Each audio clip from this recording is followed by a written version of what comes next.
Salatullahi salamullah ala taha rasulillah. Salatullah salamullah ala yasin habibillah. Salatullah salamullah ala yasin habibillah. Salatullahi salamullah ala taha rasulillah. Salatullahi salamullah ala yasin habibillah. Salatullahi salamullah ala yasin habibillah.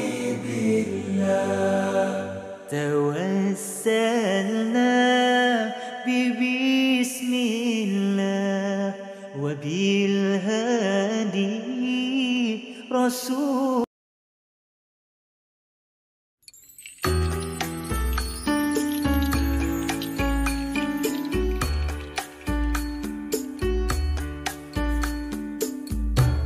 Salatullahi salamullah ala taha rasulillah. Salatullahi salamullah ala yasin habibillah. Salatullah.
Assalamualaikum warahmatullahi taala wabarakatuh.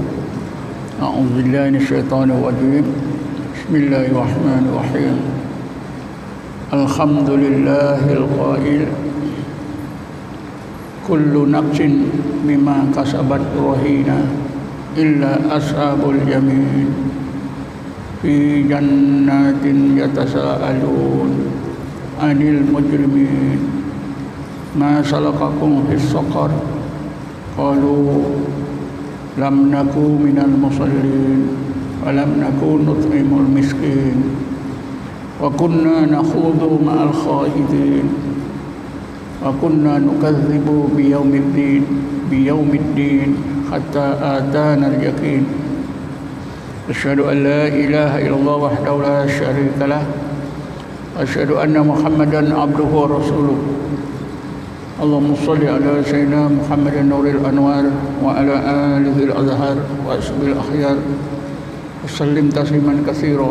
Allahumma nawwir qulubana bi nuri hidayatika kama nawwartal arda bi nuri syamsika abadan abada bi rahmatika ya arhamar rahimin. Tuan-tuan dan puan-puan yang dirahmati Allah sekalian, insyaallah kuliah kita pada malam ini adalah berkaitan dengan penjelasan mengenai beberapa ayat Quran yang telah saya bacakan tadi. Ayat-ayat yang telah saya bacakan tadi mengisahkan, menggambarkan satu keadaan kehidupan kita besok di akhirat. Apabila kita dimasukkan ke dalam surga oleh Allah menjadi ashabul yamin, maka kita akan dapat mengetahui senarai saudara mara kita, kawan-kawan kita, jiran-jiran kita dan sebagainya yang masuk ke neraka. Kita dalam surga, atau sebaliknya, kita dalam neraka, saudara-saudara kita ini di dalam surga. Jadi kita yang di dalam surga ni tertanya-tanya, kenapalah awak ni boleh masuk dalam neraka? Maka dijawablah dengan jawapan-jawapan seperti yang diterangkan dalam ayat tadi. Kullu nafsin bima kasabat rahina illa ashabul yamin. Tiap-tiap diri manusia itu di akhirat nanti tergadai dengan perbuatannya yang jahat. Illa ashabul yamin, kecuali ashabul yamin fi jannatin yatasaalun, mereka di dalam surga tertanya-tanya, tercari-cari anil mujrimin, mengenai golongan mujrimin artinya satu golongan orang yang beriman yang telah melakukan kejahatan mereka lebih banyak daripada kebaikan, maka mereka dimasukkanlah ke dalam neraka.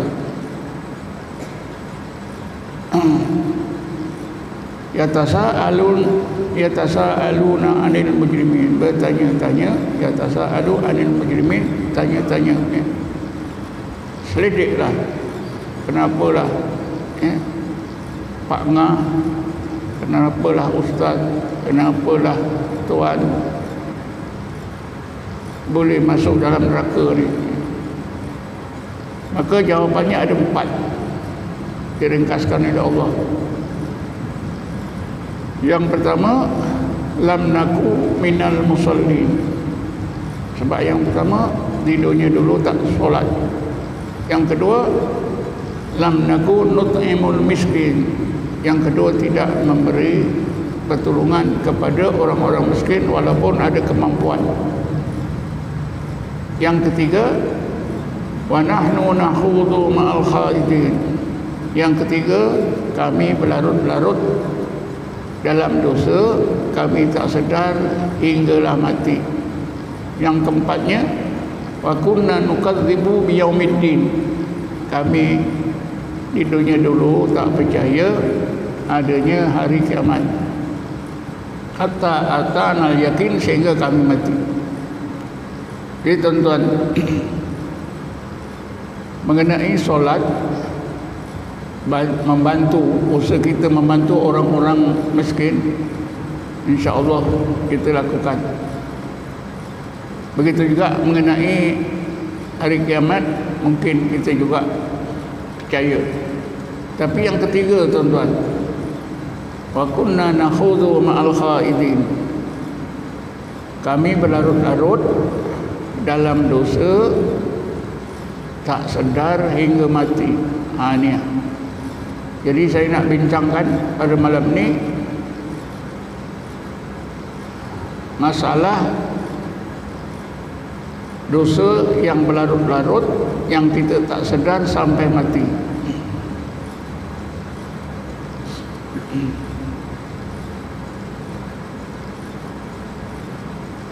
Antara amalan, antara sebab dia, amalan yang dilakukan oleh ramai orang-orang Islam yang berlarut-larut tak sedar sampai mati ialah amalan sihir. Kenapa amalan sihir tak disedari oleh orang-orang Islam?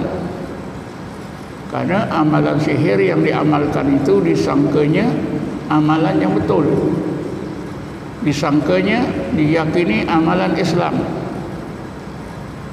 Karena apa? Bacaan-bacaan sihir digunakan dengan ayat-ayat Quran, tidak ada jampi serapah. Ini yang mengelirukan. Yang ajar pula orang-orang alim. Inilah tuan-tuan pada sebab bila kita terlibat dengan ilmu sihir, berarti kita terlibat dengan dua dosa besar. Dosa nombor 1 dan dosa nombor 2. Rasulullah SAW bersabda, Istanibu sab'a mubiqat. Qalu wa ma hiya ya Rasulullah? Qala as-syirka billah was-sikhra wa aklal malal yatim, hingga akhir.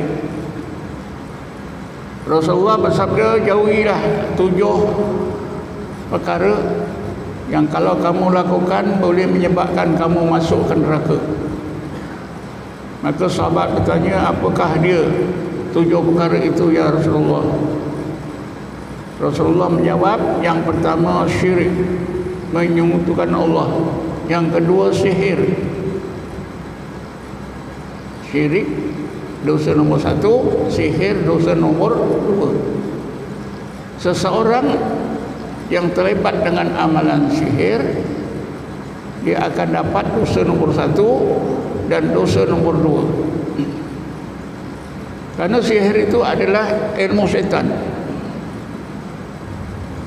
Sekalipun yang ajar ustaz, macam mana ustaz boleh ngajar ilmu sihir? Boleh saja, karena kesilapan. Bismillahirrahmanirrahim. Wattaba'u ma tatlus syayatinu ala mulki Sulaiman wa ma kafara Sulaimanu walakin as-sayatina kafaru yu'allimuna an-nasa sikhra. Bila sesudah Nabi Sulaiman AS meninggal dunia, Iblis dia menyerupa manusia dalam keadaan keterampilannya seorang yang hebat. Iblis menipu sebahagian umat Nabi Allah Sulaiman AS. Iblis kata, ada satu rahsia besar yang kamu tak tahu. Sebenarnya Nabi kamu Sulaiman AS itu adalah raja sihir. Saya ada bukti. Nabi Sulaiman AS dia menulis sebuah buku sihir, disembunyikan di bawah singgasana. Mari kita sama-sama cari. Ya, memang buku sihir ni yang menulis Iblis. Dia yang menyuruhkan. Ya. Tentulah berjumpa. Bila dah jumpa, kata Iblis, inilah buku yang ditulis oleh Nabi kamu, Nabi Sulaiman. Dia memanglah raja sihir. Ini fitnah besar tuan-tuan. Lalu Allah nafikan. Kerana itulah sebahagian besar umat Nabi Allah Sulaiman ikut ajaran syaitan. Wattaba'u ma tatlus syayatinu ala mulki Sulaiman. Mereka mengikut ajaran syaitan di masa pemerintahan Nabi Sulaiman alaihissalam. Wa ma kafara Sulaimanu. Sulaiman alaihissalam tidak melakukan kerja-kerja yang dilarang oleh Allah. seperti sihir, amalan sihir. Walakinnal syayatina kafaru yu'allimuna an-nasa sihra. Tetapi yang buat kerja-kerja kekufuran ini ialah syaitan. Mereka mengajar manusia ilmu sihir. Tuan-tuan dan puan-puan sekalian, ada seorang ahli hadis iaitu Ibnu Hajar Haytami. Ibnu Hajar Haytami ini mengarang sebuah buku kecil tetapi sangat penting kandungannya. Buku yang dikarang oleh beliau bertajuk As-Sihru wal Hasadu, Sihir dan Hasad Dengki. Dalam kitab ini Ibnu Hajar Haytami mendefinisikan sihir. Apa kata beliau? Sihir adalah perbuatan manusia untuk mencapai sesuatu tujuan dengan bantuan syaitan. Sesudah manusia itu memenuhi kehendak syaitan sebagai tanda menyembahnya, ya. Jadi sihir itu perbuatan manusia zahirnya dengan tujuan-tujuan tertentu, ditolong oleh syaitan. Tetapi syaitan itu hanya mau menolong sesudah manusia itu memenuhi syarat yang ditentukan oleh syaitan sebagai tanda menyembah syaitan. Ma khasla bi muawanis syayatin bi darbin min at-taqarrubi ilaihim. Itu dalam bahasa Arab. Jadi tuan-tuan dan puan sekalian, memanglah kita rasa tak pernah belajar ilmu sihir, tak pernah terlibat sihir, tak pernah belajar. Ahli sihir kita pun tak tahu. Tapi sebenarnya tuan-tuan, masyarakat kita ni ada terlibat dengan amalan sihir. Contohnya, ya, contohnya apa dia? Sesiapa yang memakai azimat, tangkal azimat, berarti dia terlibat dengan ilmu sihir. Karena tangkal azimat itu sebenarnya dibuat oleh ahli sihir. Cuba kita ingat ni dalam masyarakat kita ni, siapa yang tidak terlibat dengan tangkal azimat? Ramai orang terlibat dengan tangkal azimat. Antara tangkal azimat yang tidak disedari oleh masyarakat kita apa dia? Pagar rumah. Pagar rumah. Orang buat pagar batu, pagar besi, dia buat pagar daripada tangkal azimat, ditanam. Macam-macam barang yang digunakan untuk pagar rumah. Ada digunakan telur ayam, telur itik, telur angsa, hingga telur yang besar itu, burung apa itu, kasawari, itu pun ada digunakan. Karena pawang kata kalau telur lagi besar lagi bagus. Ada yang digunakan paku, ada digunakan tai besi, ada digunakan kacang hijau masuk dalam botol terbalik, ada digunakan kayu tertentu, ada digunakan dengan kulit belangkas dan macam-macam, 1001 macam tuan-tuan.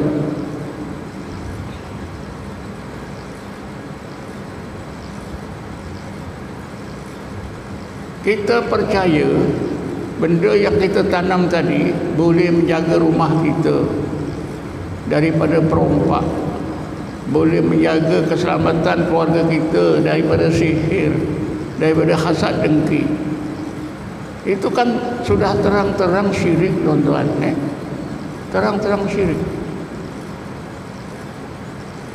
Jadi saya contohkanlah ya,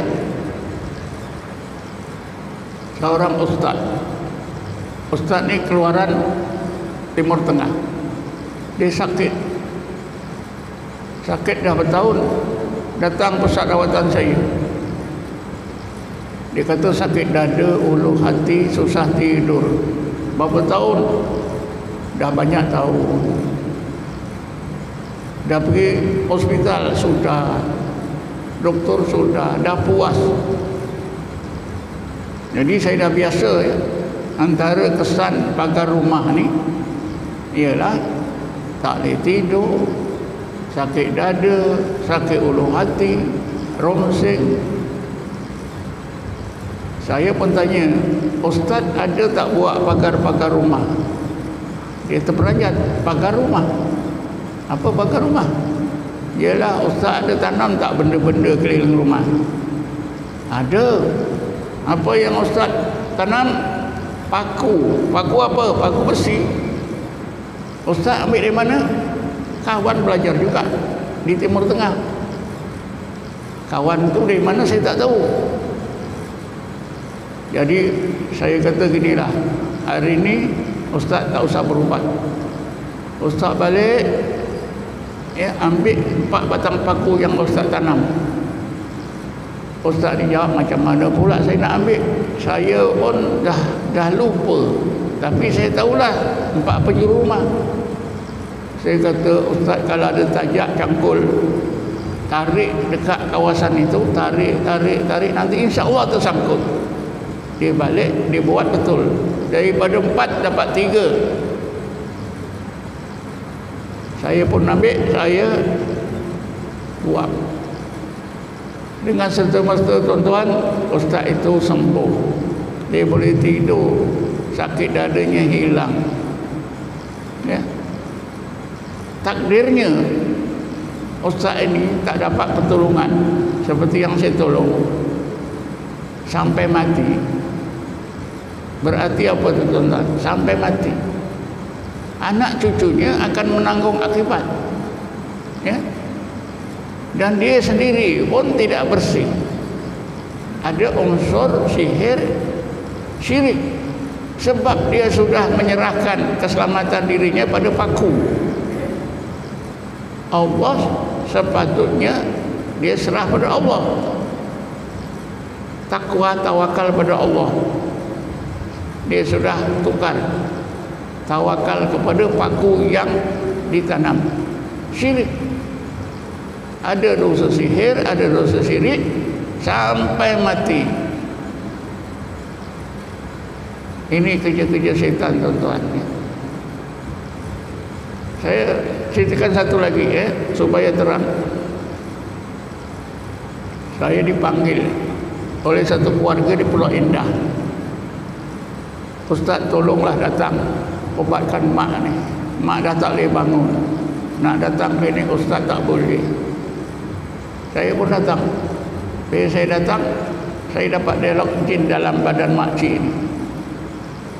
Engkau kenapa tak keluar? Aku tak boleh keluar. Buat macam mana pun Ustaz tak boleh keluarkan saya. Saya tanya pada anak-anak dia, arwah ayah ada tanam benda. Saya tanya di mana? Dekat dewan rumah. Rumahnya di mana tuan-tuan? Dekat Feldah Labis. Saya datang sanalah. Bila saya sampai ke rumah itu tak ada, anak-anak tak berani jaga, tak berani diam. Tapi ada orang yang menjaga. Orang menjaga itu tunjukkan pada saya, katanya di tengah-tengah dewan ni Ustaz ditanam benda itu. Apa benda pun tak tahu. Akhirnya kita gali lebih kurang 4 atau 5 kaki persegi, dalam 2 kaki. Tak ada apa-apa. Tapi saya matikanlah ikut kaedah saya. Besok pagi saya pergi Pulau Indah. Saya jumpa makcik itu. Saya pun dapat dialog jin dalam badan makcik ini. Macam mana sekarang kau boleh keluar? Jin tu cakap, ya saya boleh keluar Ustaz, rumah saya Ustaz sudah musnahkan. Keluar, kejap je makcik tu sudah sembuh. Ini tuan-tuan, takdirnya lah, ya, terbiar saja.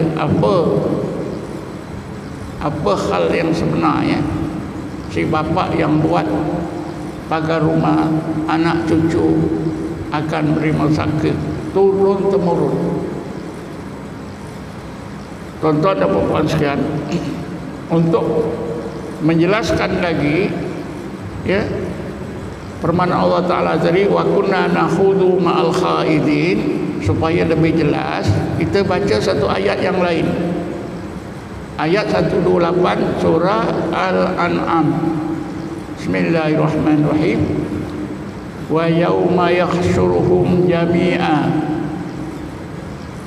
ya ma'syaral jinni qad istaksartu minal insi wa qala awliya'uhum minal insi Rabbana istamta'a ba'duna bi ba'din wa balagna ajalana alladhi ajaltalana qala an-naru maswakum khalidina fiha illa ma sya'allah.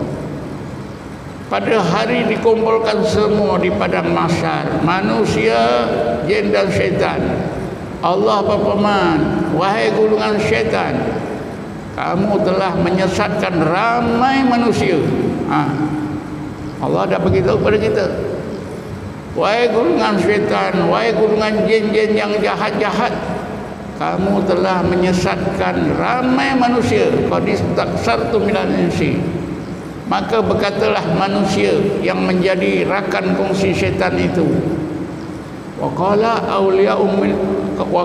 awliya'uhum minal insi, ya Allah, ya Tuhan kami, memang benarlah ketika kami hidup di dunia dulu, kami memang buat kerjasama antara kami manusia dengan pihak syaitan, dan kami menerusi kerjasama ini dapat kebaikan, dapat manfaat masing-masing.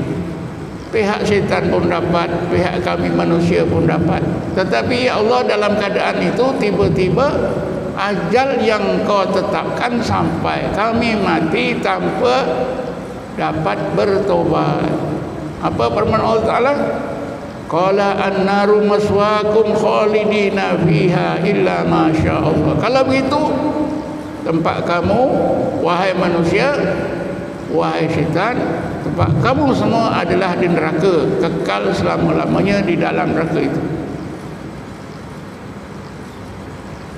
Jadi ini ayat 128 ni betul tuan-tuan, ya. Ini suasana besok di sana. Jadi pagar-pagar rumah ni tuan-tuan, macam-macam cara. Kalau saya nak ceritakan satu malam pun tak habislah pengalaman saya. Siapa yang buat pagar rumah ni, nak buangkan senang saya. Kalau tahu tempatnya, digali dibuang, digali dibuang. Kalau takut, minta tolong orang. Murid-murid saya selalu menolong orang buangkan pagar rumah. Pagar rumah ni juga tuan-tuan nanti akan menyebabkan penghuni rumah itu sakit, termasuklah sakit stroke, sakit gila, sakit nyanyuk, sakit macam-macam sakit. Ini baru satu amalan, ya, pagar rumah.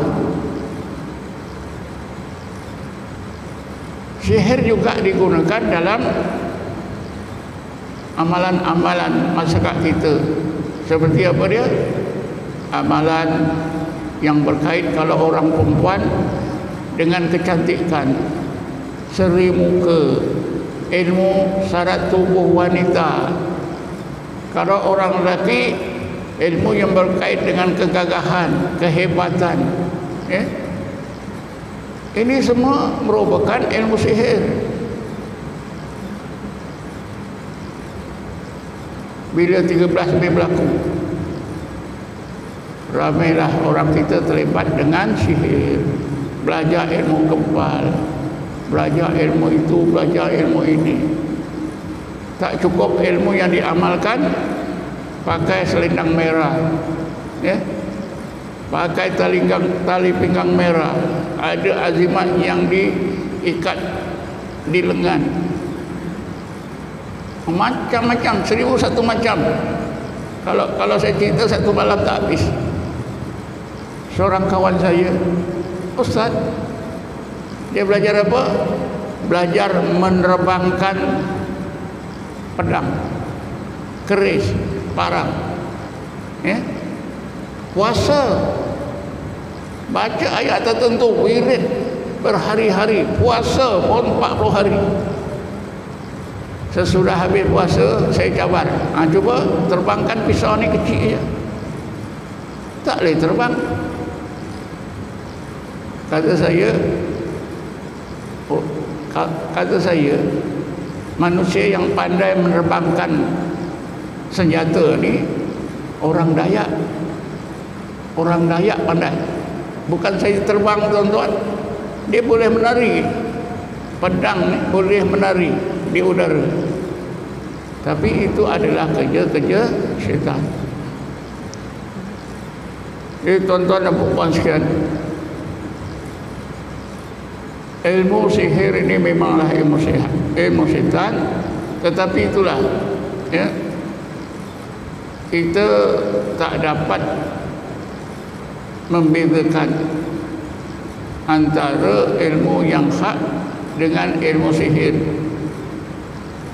Sebab itu apabila siapa saja mengajar menggunakan ayat Quran, kita fikir ilmu itu betul. Contohnya, ya, contohnya siapa yang daripada Johor atau siapa saja yang belajar ayat 4. Siapa yang belajar ayat 4? Ayat 4 ni memang 4 ayat daripada Quran yang diajar oleh, ya, Panglima Saleh. Diajar oleh Panglima Saleh. Ayat 4, orang Johor tentunya dia tahu. Mungkin juga ada terlibat. 4 ayat ini adalah ayat Quran, dibaca. Bila dibaca boleh berani, ya, boleh jadi berani, boleh jadi kuat. Setengahnya katanya boleh kebal. Tetapi apa yang sebenarnya ilmu ayat 4 ni sebenarnya adalah ilmu syaitan, ilmu jin. Bila seseorang yang belajar ayat 4 ni nak mati, susah. Selain daripada itu, keluarganya juga ada masalah. Seorang imam di sebuah masjid, tuan-tuan, yang tak jauh daripada sini, umur 70 tahun, bila nak mati susah, sakit terlantar berbulan. Bila saya datang, saya tanya keluarganya, rupanya masa 13 ni terlibat dengan amalan ayat 4. Pedangnya ada, azimatnya ada, kita musnahkan, kita mandikan dia, barulah mati. Ini ayat 4. Seorang ustaz yang terkenal juga ada masalah besar keluarganya. Bila berubat dengan saya, rupanya ustaz ini juga belajar ayat 4. Satu keluarga daripada Felda Kedangsa, anak lelaki 20 tahun tak boleh tengok si ayah.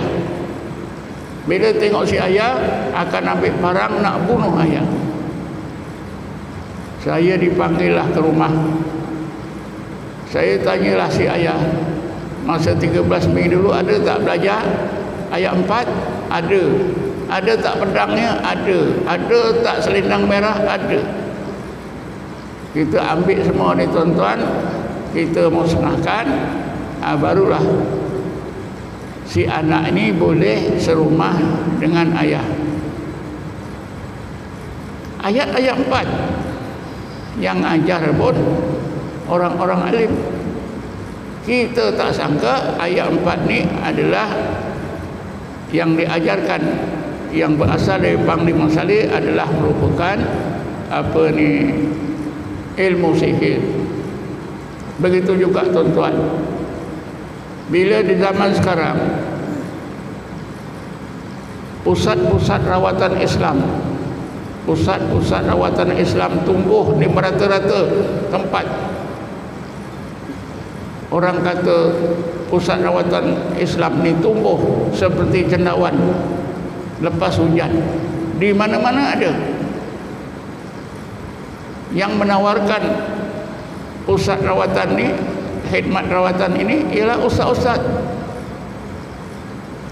Tetapi sebahagiannya amalan yang diamalkan oleh setengah pusat rawatan adalah merupakan sihir. Kenapa? Macam mana boleh sihir? Sebab setengah ustaz ni dia belajar kaedah-kaedah perubatan mereka daripada pawang dan bomoh. Kononnya kaedah-kaedah itu telah diislamkan. Jadi dalam masyarakat kita ni tuan-tuan, ada satu usaha proses islamisasi amalan perbomohan, perpawangan. Kaedah perubatan pawang bomoh diguna bacaan jampi serapah dalam bahasa Melayu, dalam bahasa apa-apa ditukar dengan ayat Quran. Kononnya mereka ini telah berjaya mengislamkan kaedah bomoh. Kerana dengan cara apa? Bacaannya ditukar dengan ayat Quran. Selalu orang bertanya pada saya, boleh ke bertukar daripada bomoh, kaedah bomoh menjadi kaedah Islam? Saya jawab tidak boleh. Kerana apa? Kerana Rasulullah SAW melarang kita jumpa bomoh, jumpa dan percaya dilarang. Rasulullah bersabda, man ata urafan au kahinan au munajjiman fasaddaqahu faqad kazzaba bima unzila ala Muhammad faqad kafara bima unzila ala Muhammad lam yataqabbal minhu arba'ina lailah. Siapa yang mendatangi pawang atau bomoh lalu dia percaya kata-kata pawang atau bomoh itu, maka sesungguhnya ia telah kufur terhadap kebenaran yang diturunkan kepada Muhammad sallallahu alaihi wasallam. Setengah riwayat menegaskan sesungguhnya amal-amal solehnya tak diterima 40 hari 40 malam. Dosa besar. Ini berjumpa percaya. Langkah tadi jumpa pawang, belajar kaedah pawang, jadi murid pawang, digunakan kaedahnya, dibuangkan jambi serapah, digantikan dengan ayat Quran. Baik, lagi teruk. Ada sebuah hadis Nabi sallallahu alaihi wasallam. Man iltabasa ilman minal munajjim faqad iltabasa subhatan minas sihri zada ma zada. Siapa yang belajar satu ilmu daripada pawang, daripada bomoh, berarti dia telah belajar satu sihir dari pawang tersebut. Ilmu sihir itu akan bertambah apabila ia belajar lagi. Ini hadis Nabi terang. Siapa belajar ilmu perbomohan daripada bomoh, berarti dia belajar ilmu sihir. Jadi apa yang didakwa mengislamkan kaedah bomoh itu tidak betul, dilarang. dalam Islam. Nabi sendiri tegaskan tadi, ya, siapa belajar satu ilmu daripada bomo, daripada pawang, berarti dia belajar satu cabang sihir. Makin banyak ilmu yang dipelajari dari pawang itu, maka bertambahlah sihir yang dipelajari. Kemudian tuan-tuan, kita pun tak tahu.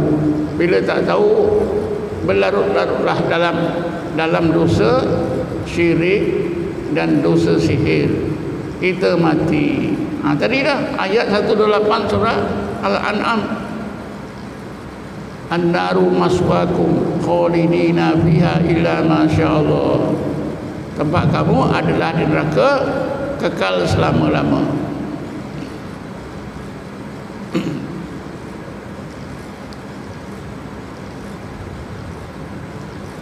Syaitan ini tuan-tuan sangat halus. Mungkin kita kata mana ada syaitan, ya, sangat halus. Dia lebih halus lagi berbanding dengan napas yang kita napas keluar masuk. Napas kita keluar masuk, umur kita tak sedar. Syaitan ni keluar masuk ke tubuh kita, mempengaruhi kita lagi halus. Jadi saya fikir sekat ni lah untuk malam ni, ya. Kesimpulannya, kita naklah waspada daripada terlibat amalan-amalan yang melibatkan sihir, amalan-amalan yang melibatkan syaitan. Kerana itu, untuk menyelamatkan diri kita, kita selalulah bertanya pada orang-orang yang mengetahui tentang hal sihir. InsyaAllah kuliah akan datang saya akan sambung perbezaan antara sihir dengan karamah. Wallahu alam. Assalamualaikum warahmatullahi wabarakatuh. Bismillahirrahmanirrahim. Alhamdulillahirabbil alamin. Wassalatu wassalamu ala asyrafil anbiya'i wal mursalin Sayyidina Muhammadin wa ala alihi wa sahbihi ajma'in. Allahumma ighfir lana warhamna, Allahumma ighfir lana warhamna, Allahumma ighfir lana warhamna wa li abaina, li ummahatina, li ikhwanina, li akhwatina, wa li muallimina, li masyayikhina, wa li jami'il muslimina muslimat wal mu'minina wal mu'minat bi rahmatika ya arhamar rahimin. Rabbana atina fid dunya hasanah, fil akhirati hasanah, wa qina adzaban nar. Rabbana atina min ladunka rahmatan wa hab lana min ar-rasyada. Wa sallallahu ala sayyidina Muhammadin nabiyil ummi wa ala alihi wa sahbihi wasallam. Walhamdulillahirabbil alamin. Taqabbalallahu minkum. Fadhilatu.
Salatullah salamullah ala taha rasul